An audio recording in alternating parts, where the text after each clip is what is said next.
All right, we've got a Dranckrazy travel rod review. I've got my new, or pretty much new, Dranckrazy Black Serpent 6'3" light travel rod. And I just got back from a trip to Vietnam where I was fishing for Vietnamese mahseer and another fish in the mahseer family or barbel family called a chai dot. And this was the rod that I did it with. And I was pretty happy with how the rod performed on the trip. Didn't catch all the fish that I wanted, but I got a couple Vietnamese mahseer and casting small lures on big river, well, small to medium sized rivers, and the rod performed pretty much perfect. So the rod, like I said, is a 4-piece. It breaks down in sections about that big, so less than 2 feet for sure, 18 inches, something like that. And it's Toray carbon fiber. It's got like an EVA foam handle. It's not a super soft handle. It's pretty hard foam, but it's definitely comfortable to use. It's super lightweight. The rod's action is a pretty fast action, which means most of the bend is going to be in the tip of the rod. You know, right towards the front is where you're getting most of the action. And if you can see there, it's got micro guides, little tiny guides in the front, which are all Fuji guides. And then it's got some bigger Fuji guides in the back. And the casting on this thing was pretty good. I probably had it paired up with a reel that might have been a little bit too small for the casts that I was making. So probably next time I'll have just slightly larger reel with larger line capacity, or go down to smaller line on the reel so I can get cast a little bit further. But that's, you know, nothing to do with the rod's fault. So the rod's also rated for 8 to 12 pound test. I was using braid on the rod during the trip, and it fought the fish pretty well, casted all the lures that I needed, small spoons and stuff, pretty well. It's rated for 5 to 10 gram lures. And so for us not using the metric system, that's about 1/3 of an ounce would be towards the 10 gram size. And even though this is a relatively small rod, it performs above its weight. It's a perfect little either small stream rod for trout and bluegill, or some international stuff like the Vietnamese mahseer, chocolate mahseer that you're catching in smaller streams, or a pond rod, perfect little pond hopping rod that you could strap on the outside of a backpack and then go cast small lures to in streams and stuff like that. And so for a lot of you guys, Dranckrazy is not a brand that you're going to be super familiar with. I think it's based in Malaysia. There's the logo on the rod case. Comes with this rod case also. And so one of the places that you can get it, you can look for these rods on eBay. And then also my buddy Scott Nelson has a website where you can get a lot of travel fishing stuff and stuff that's hard to find in the United States. In the States, we're kind of limited on our travel rods that we have. There's Toadfish out there, which is a brand that I haven't used. St. Croix, I've got a couple St. Croix travel rods.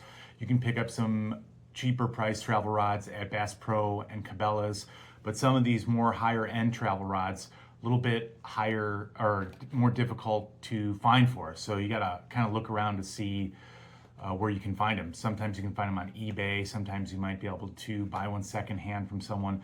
But my buddy Scott Nelson, who's a big time international fisherman himself, he's got a pretty good website that's a great resource for a lot of these international rods. He's got Dranckrazy on there. He's got some Bone travel rods on there. He's got Fishman travel rods on there. So check it out. He's also got some cool lures on there that are worth looking at and picking up if you're doing any of these big international trips for peacocks, for snakehead, for any of those things that you're traveling all over the world for. And he's a pretty helpful resource on talking to before you do any of these trips, because he's got good tips on what tackle to use and how the trip's going to go, because he's done there and been there before. So check it out. Check out that website if you guys get a chance, or if you're going on any of these big trips and you want to pick them up. So that, again, that's my basic quick review of the Dranckrazy 6'3" 4-piece travel rod. Definitely was happy with it. Definitely will take it out again if I'm doing, oh, you know, I didn't really touch base on this when I was talking about some of the other travel rods and other trips that I've done for peacocks and other larger international species. But on a lot of those trips, it's a good idea to bring one of these light rods with, because there's all sorts of different species that you can run into that are kind of like incidental species that you don't really think about getting, that really kind of makes the trip. Sometimes if you run into a cold front and the fishing gets a little bit slow, you can even pick up some of those larger fish on one of these light rods. So make sure you match your reel and your line accordingly, because you could pick up a pretty big peacock bass or mahseer or something like that throwing small baits. So, and also you can pick up all sorts of other stuff, you know, like butterfly peacocks or pike cichlid, jacunda, or different types of piranha. I mean, there's, in the Amazon, for instance, there's all sorts of different species that you can run into on those trips. And it's a good idea to have, well, if not an ultralight, then definitely a light rod that you can throw small spoons and little tiny crankbaits with, because, I mean, you can rack up 20 different species easy if you take a little bit of time out and throw some smaller baits for some of those other different species. If you're just kind of keyed in to those big monster fish, I mean, that's cool if that's your thing and that's the only thing that you want to do on those trips. But right out of the gate, you fish a couple days and you catch a couple big peacocks, you might want to switch gears and go after some of those smaller trips or smaller fish, because they can really make the trip at the end of it. And like I said, it's a good idea if you get a cold front to throw some of those smaller things, because you'll be surprised on what you catch with those smaller baits. Cold front can really shut those big fish down as far as them going after the big normal baits that they go after.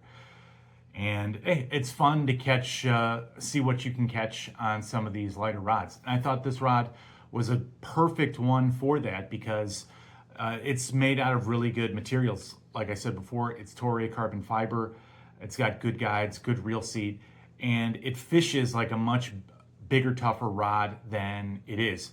It, like I said before, also, it's fast action, and you've got a stiff butt, so you can put pressure on a fish and kind of steer him which way that you got to go, and you still have the sensitivity in the tip and the front part of the rod to still make it fun to land some of those smaller fish. So if you're going on any of those trips, big fish trip, small fish trip, this is a perfect one. Also, good rod for some finesse fishing for smallmouth bass, for trout, if you're throwing little spinners, little panther martin spinners, rooster tails, any of that stuff. This is a good one. You know, breaks down into 4 pieces, still high quality, easy to transport with you. On the website for Scott Nelson Fishing, he's got a whole bunch of other rods and brands that you can check out, from your super heavy stuff all the way down to lightweight stuff. So check it out if you're interested. So thanks for watching this review, guys. If you guys liked it, check out some of the other reviews I've done of other travel rods. I reviewed the Ironman travel rods. I've reviewed Cabela's travel rod and Bass Pro travel rods. And they're definitely, I would recommend, like I started out in the original videos, recommend these travel rods, 4 and 5 piece rods, over taking down the big rod tubes. The rod tubes, it's going to cost you an arm and a leg to get down, and sometimes they don't make it. They charge you oversized fees. If the rods are over, I think 6'3", 6'4", something like that, then you get another big charge on top of that. And the quality of the travel rods nowadays are, if it's not as good as a 1-piece rod, it's almost as good as a 1-piece rod. And I mean, the durability, the different actions that you get on all these different rods, really there's no reason to take the 1-piece rods down there. So thanks for watching the review, and comment, let me know what you think on some of my other videos that I've done, this video, and if you pick up this rod, let me know what you think of it. Thank you.